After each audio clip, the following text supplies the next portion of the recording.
We'll now reconvene and move on to item 12.1 under new business, and that is adopt a resolution approving a budget policy for the City of Dixon in order to maintain fiscal sustainability. Ms. Sato. Good evening, Mayor and council members. Tonight we will consider adopting a budget policy. This was one of our goals which came from our recent budget retreat. Before I go into some of the details, I'd like you to note that you have received a corrected policy on the DS. Does everyone have that, which has been made available to the public? Has this been made available to the? Yes. Okay. After taking a closer look at the definition of a balanced budget, I have to apologize. I realize that the definition that it was in the earlier policy doesn't fully encompass what we are actually doing currently, and here's my recommended changes.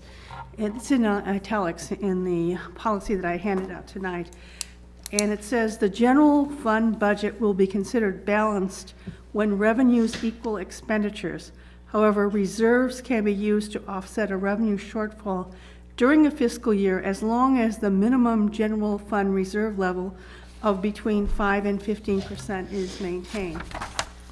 Let me go ahead to the purpose of having this budget policy. It's to provide Dixon with a statement of the budget principles that will be followed by the city in connection with the preparation of future budgets, and for the city in accordance with sound fiscal principles to promote fiscal sustainability for the City of Dixon. In most cases, this applies to the general fund.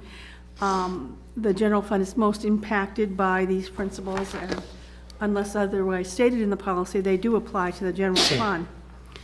A budget policy was prepared in accordance with some of the principles that have been adopted by the Government Finance Officers Association of the United States and Canada, which has recommended practices. So I compared this budget policy to a number of other policies that other cities in California have, and well as followed the recommendations. And two of the biggest recommendations was that the policy should state the minimum reserve levels, and also they wanted to have a statement of whether the budget was balanced or not. And that's what I've attempted to do, also making it a relatively simple policy so it didn't take up too much time to discuss, or it wasn't too restrictive. The most important thing that this policy is stating, besides the definition of a balanced budget, is the reserve levels. And what the policy is, and this is based on the past practice of the council, and also the survey that I did of other cities in California that do have reserve levels that have been adopted by the council, of maintaining a reserve level of between 5 and 15% for the general fund, depending on the city's economic conditions. Of course, a higher level is desirable. That would be the minimum. As far as other funds are concerned, basically we consider them budgeted on a case-by-case basis by the council at the time the budget is adopted. If the resources, including the undesignated fund balance or the working capital in the case of proprietary funds, are sufficient to cover the uses of the funds.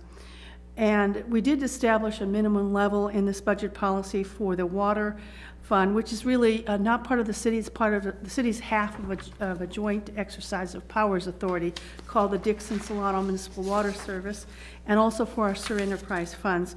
And because they're enterprise funds, we're asking for a minimum reserve level of between 25 and 50%. 50% is the ideal, but in some cases, it may be less than 50%, or maybe 25 and 50%, because in order to maintain rates stabilization, we do not want to have large increases in our reserves, so we can have less than a 50% reserve.